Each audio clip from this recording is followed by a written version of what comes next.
Welcome to The Explainer. Today, we're diving right into a massive policy collision unfolding right now in Ontario. It's a fundamental clash over how exactly to tackle the severe toxic drug and homelessness crisis. On one side, we have a provincial mandate focusing heavily on forced abstinence, and on the other, regional strategies championing what's known as the housing first model. Now, this isn't just some abstract political debate. It literally dictates how billions of taxpayer dollars are spent and is actively reshaping the streets of our communities. So let's dive in and unpack exactly what's happening. Here's how we're going to break this down today. We'll start with the two paths to recovery, then look at Ontario's abstinence agenda, followed by Niagara's housing first model. From there, we'll unpack the ideological collision itself, the systemic risks involved, and finally, how experts say we might actually bridge this policy gap. All right, part one. Two paths to recovery. To really grasp the weight of this collision, you have to look at the sheer scale of the crisis first. Right now, according to a major report from Addictions and Mental Health Ontario, there are over 36,000 Ontarians sitting on waitlists for mental health and addiction supportive housing. 36,000! And to put that into perspective, only about 2 to 3% of those folks actually get placed into housing each year. Imagine having to wait nearly 4 years just to get a roof over your head so you can even start recovering. The crisis is undeniable for sure, but the intense debate lies entirely in how we intervene. So, what exactly do we mean by supportive housing? Basically, it's stable, long-term housing that comes paired with ongoing support services for people with complex needs.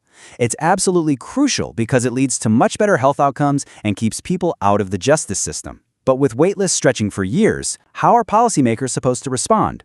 Well, that brings us to the first of our two models.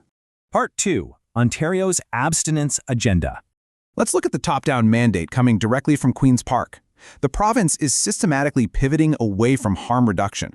They've enacted outright bans on supervised consumption sites within 200 meters of schools and daycares, which actually defunds many existing spaces. Instead of those sites, they're pouring $550 million into what they call heart hubs, that stands for homelessness and addiction recovery treatment. Now, the key thing here is that these hubs explicitly prioritize zero medication abstinence, no safe supply allowed, period.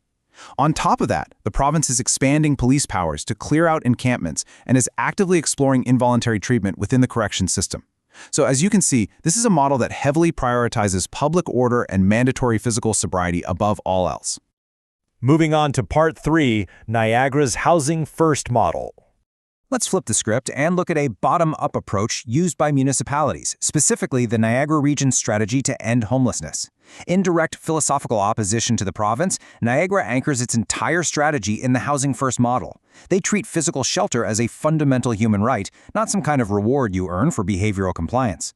They follow 5 core principles. First, immediate housing access with absolutely zero prerequisites. No drug tests, no psychiatric evals required. Second, consumer choice. Third, a strict separation of housing and treatment, meaning if someone relapses, it doesn't result in eviction. Fourth, a focus on recovery that includes harm reduction. And fifth, community integration. The premise here is really straightforward. You just cannot effectively treat complex traumas while an individual is trying to survive chronic street homelessness. And Niagara is putting this into practice right now, in real time. Over the last year, they've rolled out prevention pilots and rapid rehousing programs to pull people out of shelters and get them into permanent homes fast. But here's the catch. They also have to navigate these new provincial directives. So they are submitting proposals for those abstinence-based heart hubs to secure provincial funding, all while trying to maintain their core housing first principles. It requires a really delicate balancing act on their part. Which brings us to Part 4, the ideological collision. This right here is the core paradox of this whole explainer housing ready versus housing first. The provincial heart hub model basically operates on a housing ready premise. It requires an unhoused individual to comply with short-term detox and prove they are abstinent before they earn long-term support. Niagara's housing first model argues the exact opposite. They believe a stable, unconditional home is the mandatory first step before you can even begin to treat severe substance use disorders. You house them first and then the treatment begins. When you put these systemic differences side by side impartially, it's wild how structurally opposite they are. We're looking at completely divergent playbooks for the exact same crisis. The provincial agenda leans hard into criminal justice and clearing public spaces via mandatory sobriety, making abstinence a hard condition and largely opposing harm reduction. On the flip side, the Niagara model is totally human rights driven. It focuses on zero-barrier stabilization through immediate physical shelter and fully embraces harm reduction as a valid part of the recovery process. Okay, Part 5, Risks and Systemic Contradictions. So what happens when these two ideologies clash on the streets? Well, public health data raises some genuinely alarming concerns. Studies indicate that up to 98% of opioid users who are forced into abstinence-only treatment without getting permanent housing will relapse within a year. 98%! That's essentially almost everyone. The reason for that staggering relapse rate is what experts call the revolving door. It's a biological trap.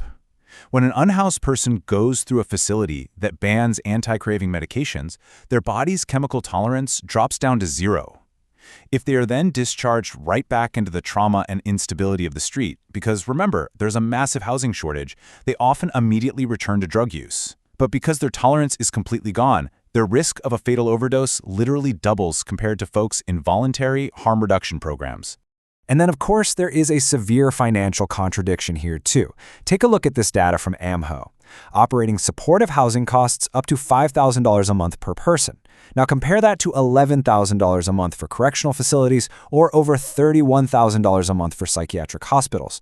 By prioritizing capital for carceral enforcement and abstinence hubs rather than subsidized physical housing, the province is actually opting for the most expensive interventions on the board. Finally, let's look at Part 6, Bridging the Policy Gap. So how do we actually fix this? Policy analysts have put forward several concrete recommendations to bridge this massive operational shortfall.